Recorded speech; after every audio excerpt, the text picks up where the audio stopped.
നമസ്കാരം, മലയാളി വാർത്തയിലേക്ക് സ്വാഗതം.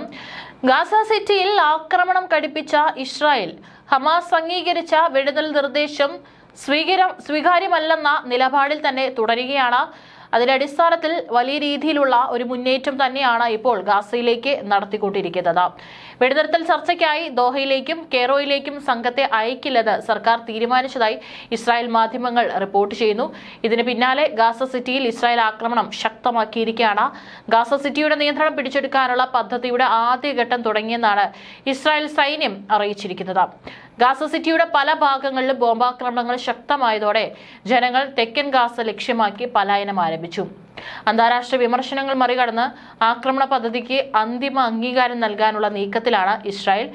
ബന്ദിമോചനവും വെടിനിർത്തലും ഉറപ്പാക്കാൻ ചർച്ചയ്ക്ക് തയ്യാറാകാൻ നിർദ്ദേശം നൽകിയതായി ഇസ്രായേൽ പ്രധാനമന്ത്രി ബെഞ്ചമിൻ നെതന്യാഹു അറിയിച്ചു. എന്നാൽ ഇസ്രായേൽ മുന്നോട്ട് വയ്ക്കുന്ന ഉപാധികളുടെ പുറത്തല്ലാതെയുള്ള യുദ്ധവിരാമത്തിന് തയ്യാറല്ലെന്നും നെതന്യാഹു കൂട്ടിച്ചേർത്തു. ഹമാസ് അംഗീകരിച്ച US ദൂതൻ സ്റ്റീവ് വിറ്റ്കോഫ് സമർപ്പിച്ച താൽക്കാലിക വെടിനിർത്തൽ നിർദ്ദേശം സംബന്ധിച്ച് എന്തെങ്കിലും പറയാൻ നെതന്യാഹു തയ്യാറായില്ല. വെടിനിർത്തൽ ചർച്ചയ്ക്കായി ദോഹയിലേക്കും കെയ്റോയിലേക്കും സംഘത്തെ അയക്കേണ്ടതില്ലെന്നും സർക്കാർ തീരുമാനിച്ചതായി ഉദ്യോഗസ്ഥരെ ഉദ്ധരിച്ച് ഇസ്രായേൽ മാധ്യമങ്ങൾ റിപ്പോർട്ട് ചെയ്തു. അതിനിടെ 60,000 റിസർവ് സൈനികരെ റിക്രൂട്ട് ചെയ്തും സൈനിക സന്നാഹങ്ങൾ വർദ്ധിപ്പിച്ചും ഗാസയെ കീഴ്പ്പെടുത്താനുള്ള വിപുലമായ ആക്രമണ പദ്ധതിക്ക് തുടക്കം കുറിച്ചതായി ഇസ്രായേൽ സേന നേരത്തെ അറിയിച്ചിരുന്നു.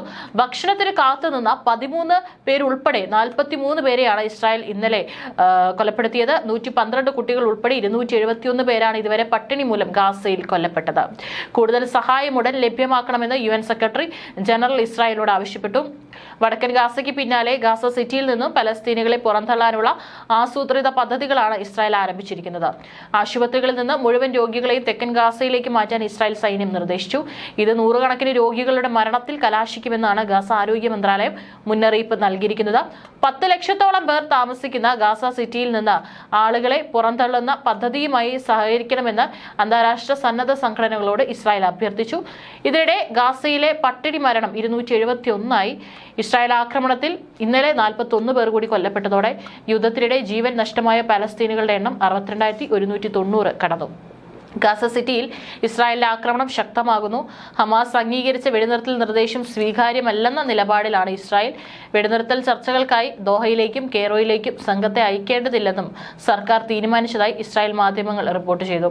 ഇസ്രായേൽ മുന്നോട്ട് വയ്ക്കുന്ന ഉപാധികളുടെ അടിസ്ഥാനത്തിലല്ലാതെയുള്ള യുദ്ധവിരാമത്തിന് തയ്യാറല്ലെന്നും പ്രധാനമന്ത്രി ബെഞ്ചമിൻ നെതന്യാഹു അറിയിച്ചു. ബന്ദിമോചനവും വെടിനിർത്തലും ഉറപ്പാക്കാൻ ചർച്ചയ്ക്ക് തയ്യാറാകാൻ നിർദ്ദേശം നൽകിയതായും അദ്ദേഹം വ്യക്തമാക്കി. US ദൂതൻ സ്റ്റീവ് വിറ്റ്കോഫ് സമർപ്പിച്ച താൽക്കാലിക വെടിനിർത്തൽ നിർദ്ദേശത്തെക്കുറിച്ച് നെതന്യാഹു പ്രതികരിക്കാൻ തയ്യാറായില്ല. 60,000 റിസർവ് സൈനികരെ റിക്രൂട്ട് ചെയ്തും സൈനിക സന്നാഹങ്ങൾ വർദ്ധിപ്പിച്ചും ഗാസയെ കീഴ്പ്പെടുത്താനുള്ള വിപുലമായ ആക്രമണ പദ്ധതിക്ക് തുടക്കം കുറിച്ചതായി ഇസ്രായേൽ സേന അറിയിച്ചു. അതിനിടെ ഗാസയിൽ ഭക്ഷണത്തിനായി കാത്തുനിന്ന 13 പേരുൾപ്പെടെ 43 പേർ ഇസ്രായേൽ ആക്രമണത്തിൽ കൊല്ലപ്പെട്ടു. 112 പേരുൾപ്പെടെ 271 ആളുകളാണ് ഇതുവരെ മരിച്ചിരിക്കുന്നത്. ഏതായാലും വളരെ ദയനീയമായിട്ടുള്ള അവസ്ഥയാണ് ഗാസയിൽ അരങ്ങേറുന്നത്. വടക്കൻ ഗാസയ്ക്ക് പിന്നാലെ ഗാസ സിറ്റിയിൽ നിന്നും പലസ്തീനുകളെ പുറന്തള്ളാനുള്ള ആസൂത്രണ നീക്കങ്ങളാണ് ഇസ്രായേൽ ആരംഭിച്ചിരിക്കുന്നത്.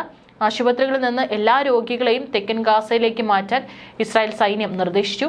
ഇത് നൂറുകണക്കിന് രോഗികളുടെ മരണത്തിന് കാരണമാകുമെന്നും ഗാസ ആരോഗ്യ മന്ത്രാലയം മുന്നറിയിപ്പ് നൽകി. ഏകദേശം 10 ലക്ഷത്തോളം പേർ താമസിക്കുന്ന ഗാസ സിറ്റിയിൽ നിന്ന് ആളുകളെ പുറന്തള്ളുന്ന ഈ പദ്ധതിക്ക് സഹകരിക്കണമെന്ന് അന്താരാഷ്ട്ര സന്നദ്ധ സംഘടനകളോട് ഇസ്രായേൽ അഭ്യർത്ഥിച്ചിട്ടുണ്ട്.